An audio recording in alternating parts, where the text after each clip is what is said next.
સમાચાર સુરતથી મળી રહ્યા છે। રત્ન કલાકારોના બાળકોની શિક્ષણ ફી સહાયનો મામલો વિવિધ કારણોસર 26,000થી વધારે ફોર્મ નામંજૂર કરવામાં આવ્યા। હીરા ઉદ્યોગમાં હાલ મંદીને લીધે રત્ન કલાકારો ભીંસમાં મુકાયા છે। બેરોજગાર રત્ન કલાકારોના બાળકો માટે ગુજરાત સરકારે કરી છે સહાયની જાહેરાત।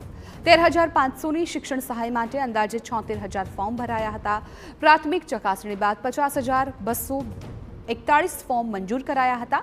26,000 જેટલા ફોર્મ નામંજૂર થતા ડાયમંડ વર્કર્સ યુનિયન દ્વારા કરાઈ હતી રજૂઆત। ફોર્મની ફરી ચકાસણી કરી રત્ન કલાકારોને સહાય ચૂકવવા કલેક્ટરની રજૂઆત।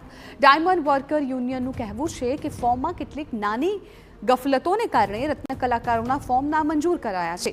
ફોર્મ ભરનારામાં કેટલાક એવા હોઈ શકે કે જેને હીરા ઉદ્યોગ સાથે કોઈ લેવા દેવા ન હોય, તેમને ફોર્મ રદ થાય તે યોગ્ય છે, પરંતુ જે ખરેખર રત્ન કલાકાર છે અને બેરોજગાર છે તેમના ફોર્મ રદ થવા ખૂબ જ ગંભીર બાબત છે।